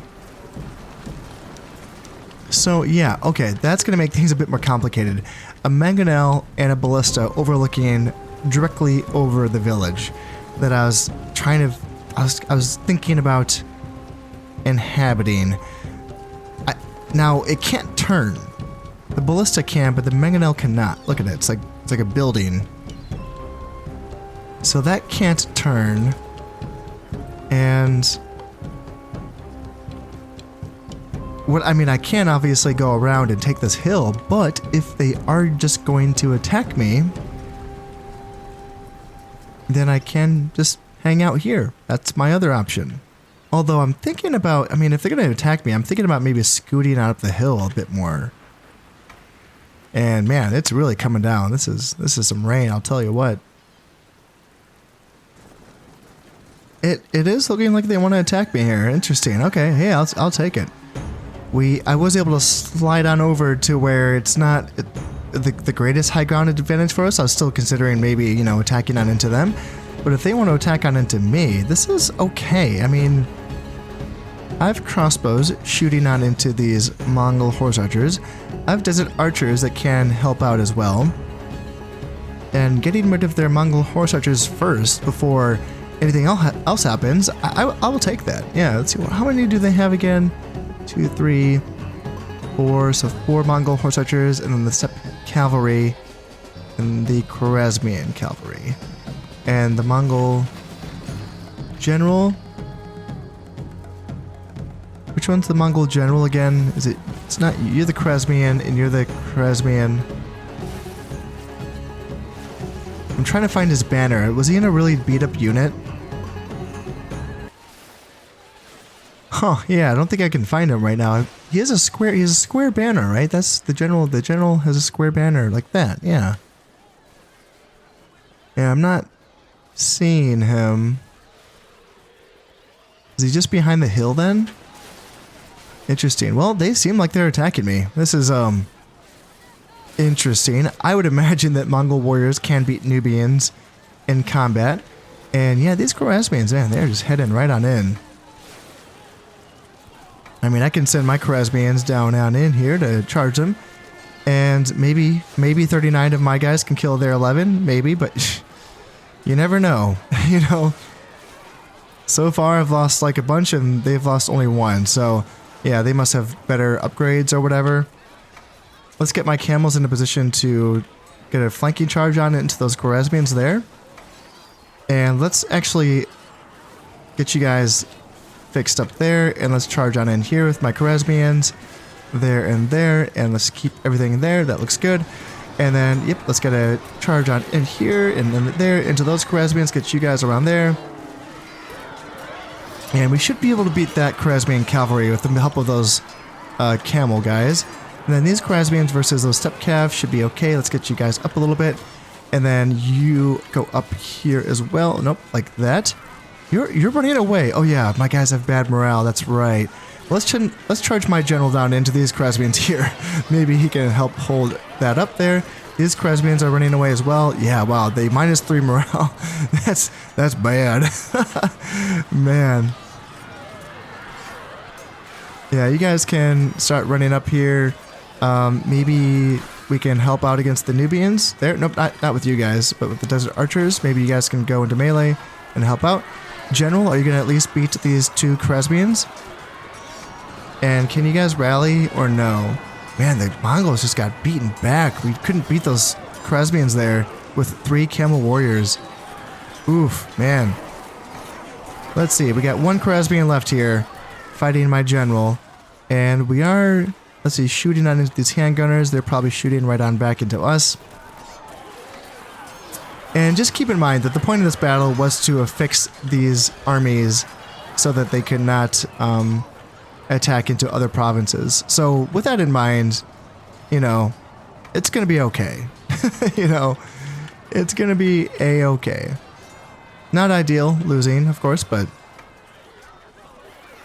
I didn't have really good armies in place to attack on into Lesser Armenia in this battle. And let's see here. Yeah, the Nubians are still, they're running off now. You guys, they're running away as well. And that's a full break. Yeah, that's a full break, and with all of that cavalry, I would not be surprised to see most of this army run down. Now my general's running away.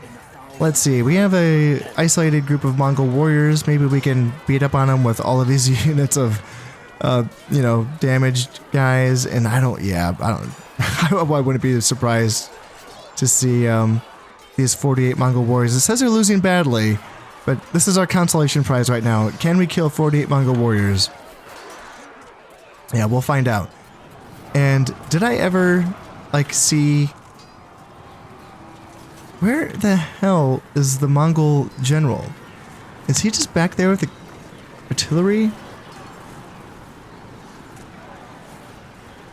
Yeah, I don't, it's weird. I'm, like, not seeing him at all. This entire battle, I don't think I've seen him. Let's send my 12 Khwarezmians into these Mongol warriors here. Maybe we can save these Pavias crossbows a little bit. We get some Bedouin camels as well. They can maybe charge down these 13 Mongol warriors. And nope, my Khwarezmians just got chopped down. Yeah, probably not going to happen. Probably not. But what about here? Can we... 9 Khwarezmians versus these Mongol warriors. And desert archers as well. They can charge on into the rear of those guys as well. And then these Pavias crossbows can turn around and get shots into the 13 Mongol warriors. And oh, we got some Mongol horse archers just jumping on in. And yeah, they're going to be plowing through those guys. And I do have reinforcements left, but it's probably not even worth bringing them on. I'm trying to remember what are they? Are they like urban militia and naphtha throwers? Yeah, I don't know. Maybe, I think I do have some arbalesters, actually. They might be worth bringing on. Oh yeah, I have more Khwarezmians. How about that? Yeah, okay. A downhill charge from 2 Khwarezmians and 2 urban militia, backed up by some arbalesters, into the oncoming, what do we have? Mongol warriors. And we got some Mongol horse archers. Probably can't catch them ever, but maybe we can clean up some of this infantry. So yes, Khwarezmians, downhill charge into these Mongol warriors. Please and thank you. And then these Khwarezmians charge on into these. Let's see, can we get you? Why can't I control you yet? It's weird that I can't control you yet. Why can't I control you yet? It's strange. You're past the... This is the rally point thing. And let's see. Khwarezmians are going to be losing to Mongol warriors and Mongol horse archers. And there. Now I can control them. So let's try to get them so that they can flank on in.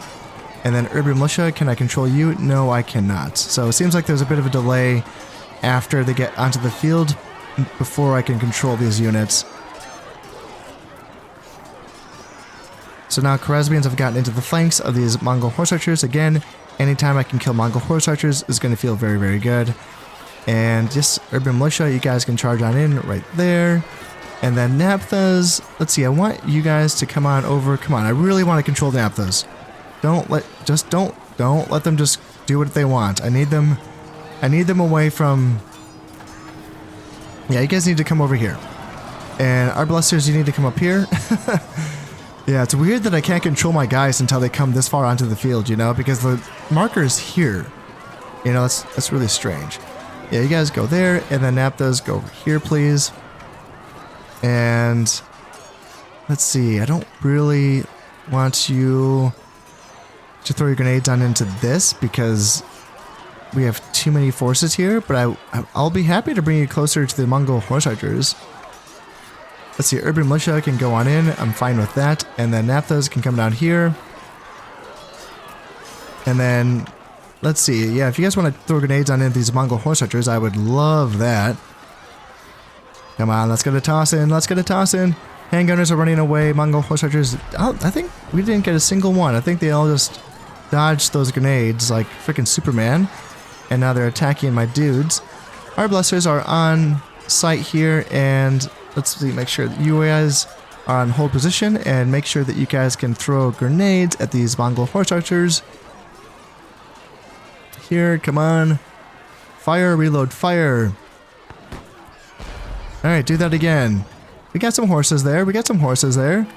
Can you get another toss in? Alright, alright, alright, alright. There we go, there we go. And yeah, it looks like they're starting to break my center.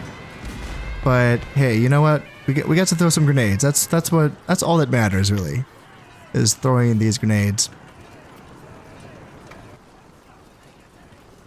Oh, damn. And we still had 4 units that we could have brought on. Oh, that's a shame. That's a shame. We probably could have used those guys in that last push there. Yeah, they're probably not going to be able to get much done now. But if you guys want to charge on into these Mongol warriors... Yeah, be my guest there. Take on those Mongol warriors. Urban militia, go down here and fight these handgunners, please, and thank you.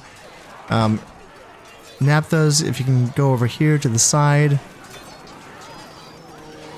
How are we doing? Mongol warriors are losing badly.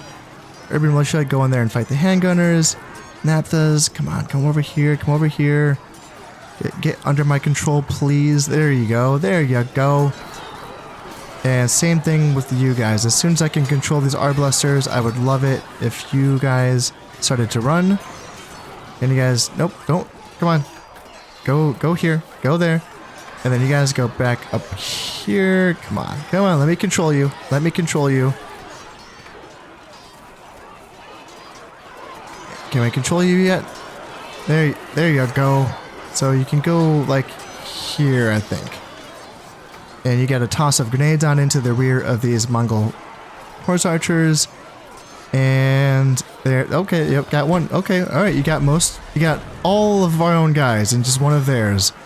So let's try that again, shall we? How are you throwing that far? There's guys right in front of you. Throw at the guys. Can you hit any of the enemy? Any of them? The guys right in front of you. Can you hit them, please? Jeez, oh Pete. Oh my god, there you go. Okay, alright, that was a good toss. That, you know what, that maybe made up for all of the friendlies we just killed. And there we go. So let's end this battle. And that's gonna do. So we only killed 392 guys, captured 10, and then we did lose 912. So let's make sure we killed the captured. And yeah, lost 912, that's not good. Naphthas got 41 kills. Hey, that unit got 41 kills. Wow, that's, I'm sorry I yelled at you guys. I'm sorry. Obviously, you knew what you were doing the whole time. Okay, rebels have taken Lyon. Oh, no, they can't. They're retreating from Lyon. Okay, from what? The Mongols? Alright, so we sunk 3 boats and we lost 1 here in the Sea of Skagerrak. We sunk 1, lost 0. Sunk 2, lost 0. Sunk 1, lost 0. Good. Ransom demanded. Let's see. It's going to cost 2,985 to pay for these 532 men. Yes, we will pay for that. Unrest in Castile. So yes, more peasant rebellions against the Mongols. In Provence. And more Aragonese loyalists here in Aquitaine. And more peasant rebellions here in Flanders, and Denmark, and Sweden, and the Holy Roman Emperor has died, but he has an heir as well. 1 turn before the castle in Rome falls to me. Now, they did not attack me in Rome. That's interesting. I thought that they would. Castle's finished here in Tunisia. Inn has been finished in Sinai.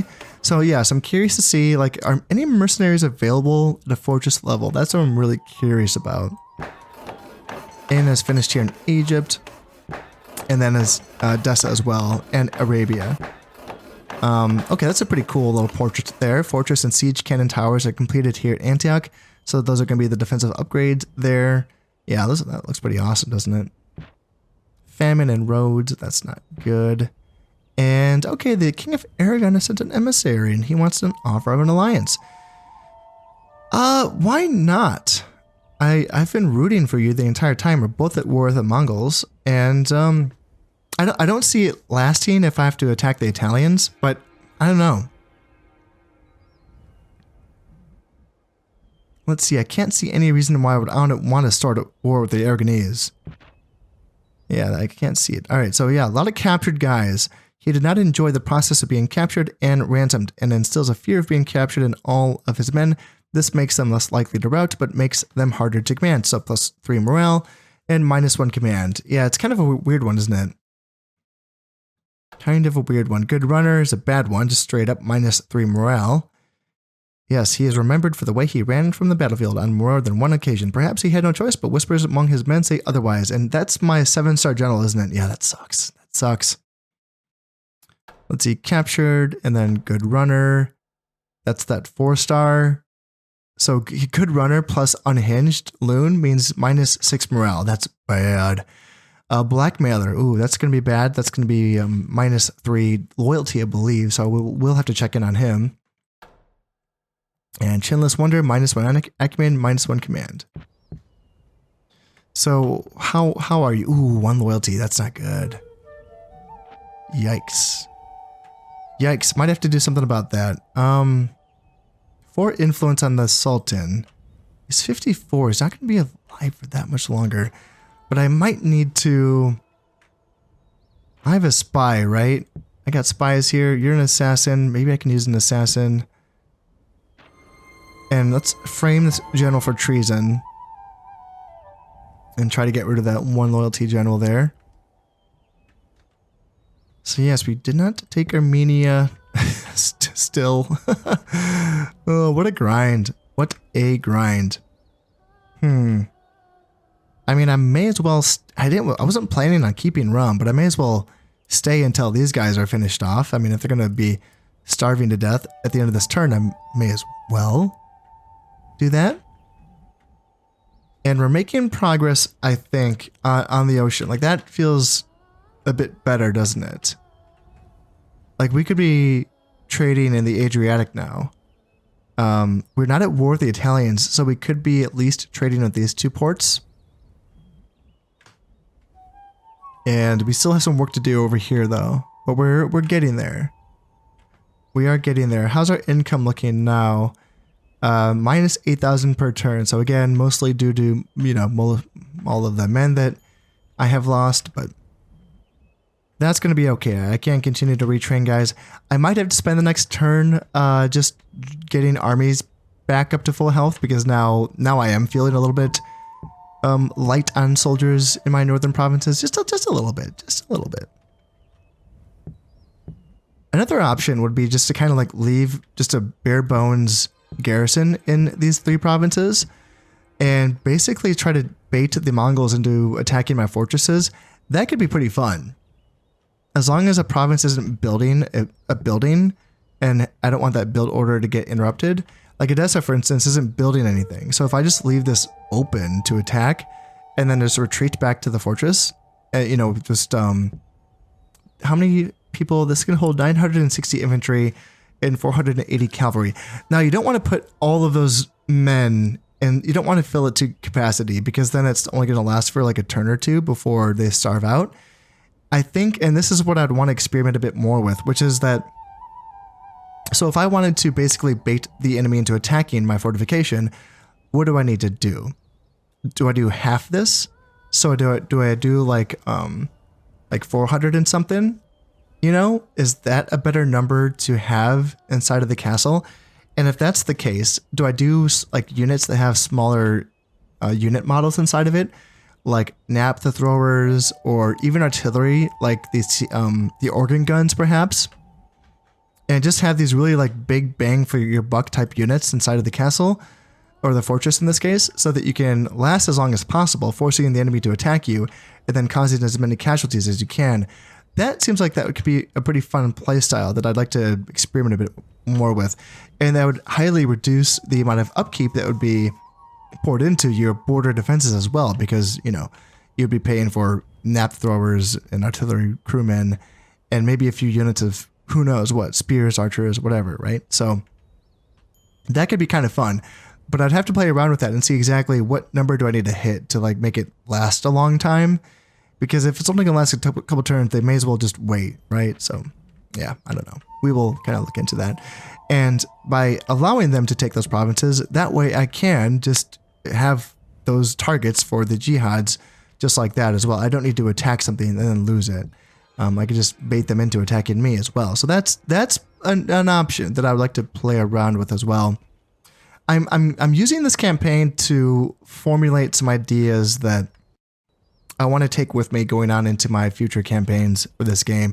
Something that I've been really toying around with, and I have been preparing for my next campaign. I was playing around a bit with the English faction a couple days ago, and something that it's just been on my mind for months now, which is trying to kind of break the sort of meta that I've fallen into.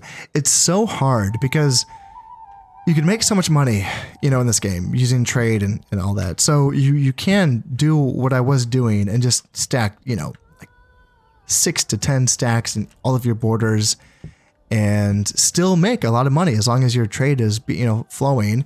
You could still make enough money to really pay the upkeep of all of those armies and all of the boats and still be in the positive, which is pretty crazy.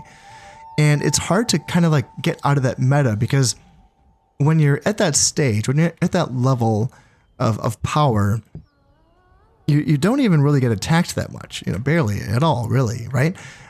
Crusades will just kind of park on your borders and not do anything, and then they'll die. And there's an element of that which is, well, boring.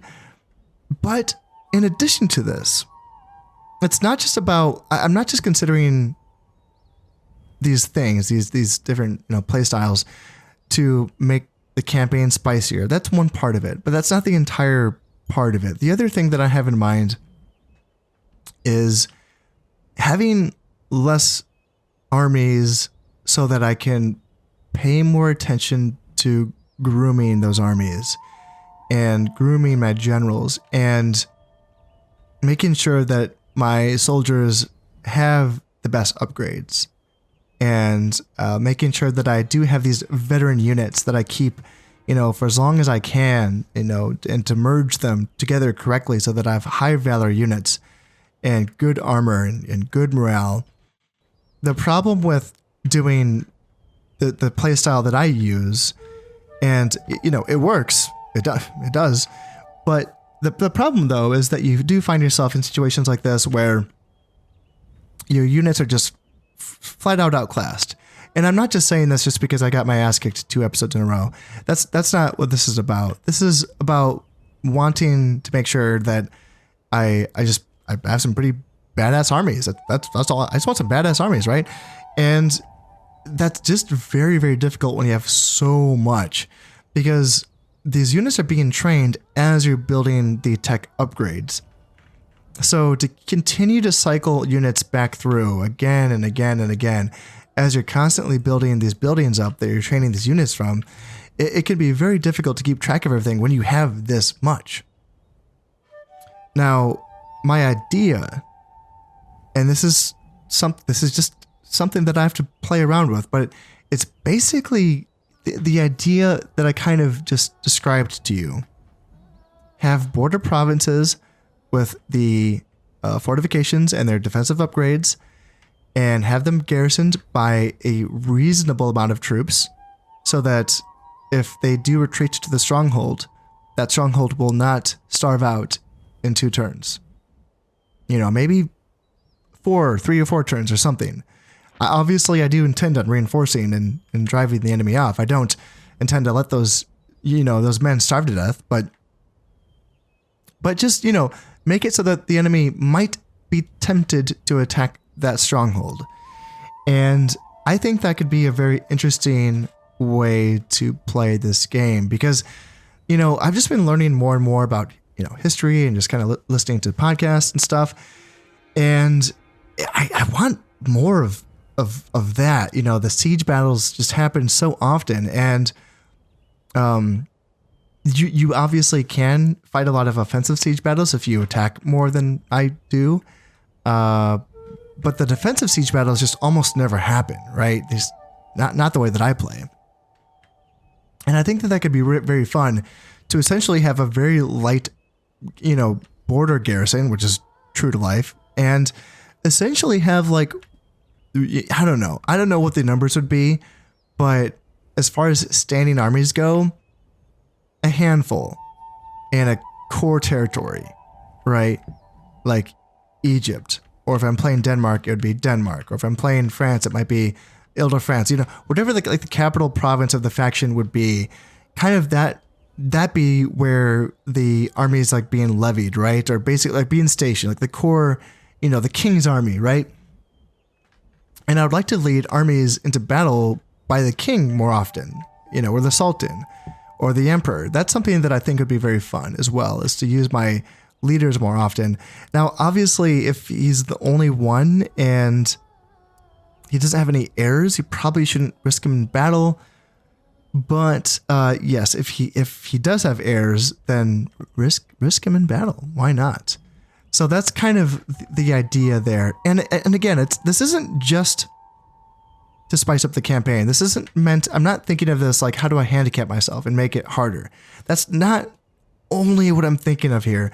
I'm thinking of, how do I make managing this easier? And this isn't a great example because I just lost a lot of troops. But for those of you who have been watching my other campaigns and my other, my channel for a while, you will see, like, even in this campaign, like, just massive, just so many stacks that you just kind of give up on trying to manage it. You just kind of think after a while, just keep adding to the mess until, you'll be fine. No one will ever attack you, so it doesn't matter, right? And just, I want to make that easier on myself. So it's not just a handicap. I'm not just looking for a way to handicap myself. I'm trying to make parts of this game easier in a sense when it comes to the management of the training of my soldiers and the training of my generals as well. And in addition to all of that, that will give me just a crazy amount of free money that I'm not spending on upkeep, so that I can get up to like the 1 million mark with Florins. Like just have just so much money that in a situation where I'm invaded and it's like overwhelming, right? And my 1 or 2 core armies plus my garrisons is not enough. Well, guess what? Then I can maybe throw some money around and start bribing enemy armies. Now, hey, look, I could be doing this now as well. I get it. But I also kind of feel like I'm kind of need the money a little bit just because I'm losing money. So that's kind of why I've tried to build up the 500,000 mark in a lot of these campaigns, because I know that naval war is going to happen. That's going to cause me to lose money. But 1 million, that's a different story. Then I think you can throw it around a bit more and just start bribing willy-nilly. Just use your spies, see if you can find a general that has a one of those traits that make him easier to bribe, and then just go from there. Bribe guys, spend the money on that, spend money on mercenaries as well. That could be a fun thing as well, as long as they're available. See, that's one thing I wanted to test out. So I built the inns in Egypt, and was it Sinai as well? Was that the other one? Nope, that's not it. I keep forgetting what the building looks like. There it is. There's an inn. So it's Sinai, and then it's Egypt, and then it's Edessa. And currently, I don't have any mercenaries available, but they were literally just built, so that's not saying anything. Anyway, that's my rant for the end of this episode. I'm very curious to hear what y'all have to think about that method of trying to spice things up a bit. I'm personally very excited to try this out a bit more. The problem is going to be in the early part of the campaign. That's how this all starts, right? The early part of the campaigns are the most hectic, the most frantic, the most, oh my God, everything's going to fall apart. I'm going to die and everything's going to, I'm going to lose. That's the part where you just kind of like mass panic train stuff. Boats, you're just kind of mass producing, soldiers, you're mass producing. You're just praying to God. You're saying, oh my God, please don't attack me. I can't deal with another enemy. No. It's just so, scary in those first moments that by the time you get to the midpoint of the campaign, or even the high period of the campaign, and you go, oh shit, I didn't mean to have this many armies. So that's going to be interesting to see, right? Like, it's one thing to say I can defend my borders with fortresses, but it's another thing to say I'm going to defend my borders with forts. And in addition to this, and this is something that also I need to cover, and I'm glad that I've remembered, which is that if an enemy army invades a province while I'm building something, then that project is going to get canceled. and I'm going to lose that money. Now, the money isn't so important because I should be rolling in money with all of the upkeep I'm not paying in this playstyle idea. But it's going to be the time that I spent building those half-finished buildings. That's going to be more of an issue because in this game, some of these building projects take 20 turns, you know, and not just for the higher tier citadels and fortresses and castles, not just that, but even like the Grand Mosque, I think took a very long time, took 16 turns for that to be built. You know, there's some buildings here that really do take a long time to build up. And to have these buildings interrupted while they're mid-project is obviously not ideal. So there's a few ways. I think that, for instance, picking and choosing when I am going to be building these buildings in border provinces, and then choosing that moment to put an army there, as if they're basically overseeing that building project. And in a way, yeah, kind of like almost as if those are the men that were required to build that thing, right? I think that it's flavorful. I think it's kind of a neat idea. It kind of makes it so that I wouldn't be building fortresses and all of my border forts at the same time, or you know, any defensive fortification. I wouldn't be building it all at the same time. I'd be picking and choosing and kind of going around and kind of choosing where I want to be building stuff and then placing my armies there to basically defend that province as that building project is being completed. And while that's happening, I might have to race across my realm because I just got it hit from the other side from something else. And so this only works if I do have my navies in place to make it so that I can travel across my realms right away, easily. That's the only way that this playstyle works. You know, if I have to, wait 10 turns to travel from point A to point B, then yeah, I'm going to lose half my empire. So anyway, all right, that's that. I'm very curious to hear what your thoughts on this are. If you have tried anything yourself to try to spice up your campaigns a little bit more, or just to make it easier for you to, maintain the clutter, I think it's something that I had to sort of learn in Shogun as well. How to make this part of the game suck less. In Shogun, the money just isn't as insane as in this game. It still can be really insane, but it's not on this level. It's not. And the campaign itself is just smaller. So it's a bit different in Shogun, but in this game, it really does just careen out of control when you just kind of lose sight of what you're doing amidst all of the chaos. So yeah, that's my ideas there. I know that some folks sort of just shrug their shoulders and say, well, nope, that's just how Total War games go. It gets easier and as the game goes along, and once you hit the late stage of the game, it's just going to be easy, and that's all there is to it. And I don't accept that. I like to find new creative ways to play these games, and I'm proud to say that I think that I have, at least in Shogun. In Shogun, I did find some pretty cool ways to play the game. In this game, despite the hours that I've put into it, I think that I'm just scratching the surface of what is left to find here. But you know what? That is all. Gonna have to wait until next time. As always, I hope you have enjoyed this one, and thank you very much for watching. This has been Conasip playing Medieval Total War. Thank you very much, and goodbye.